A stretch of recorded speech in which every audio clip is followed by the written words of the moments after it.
Best CIS Implementation Level 1, El Paso Electric. Although El Paso Electric's 35-year-old ARC CIS ran well and cheaply, its design was based on business drivers of the mid-70s, not today's market. EPE had been under a rate freeze for 10 years. The ARC was unable to provide the customer care features that customers expected and were available at other utilities. A new system was needed to address pending regulatory requirements. New rate cases incorporated conservation rates that the ARC was not equipped to support.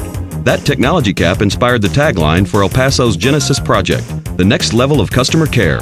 Restructuring went beyond the CIS to include middleware, testing software, IVR, reporting software, and Oracle's BPEL to integrate accounts payable and general ledger to CC&B. The utility chose not to design its own process but used the design inherent in the CC&B product. EPE followed Project Management Institute guidelines for major projects, assigning 3 certified PMPs to the project. El Paso used multiple vendors for support, including PricewaterhouseCoopers for implementation, Black & Veatch for quality assurance, Dionix for in-house development, and multiple independent consultants.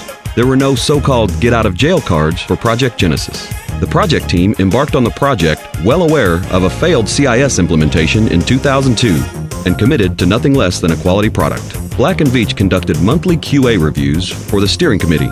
The biggest issue during execution was a gap in the conversion methodology, but both sides made concessions to save time and money. The true value add of the Genesis project was the establishment of a modern foundation on which to build EPE's customer care operation.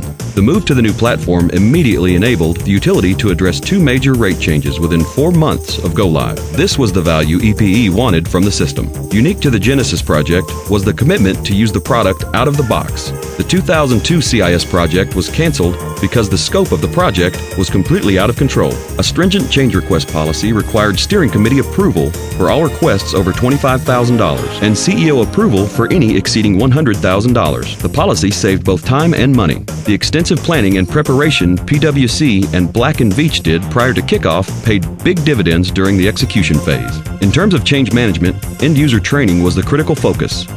Given the degree of change generated by the project, new customer care matrices have not been established, allowing employees to master the system before imposing new standards. EPE expected and has seen significant improvements in customer self-service options, payment options, bank draft, budget billing, and bill presentment. Web self-serve has been implemented since Genesis wrapped up.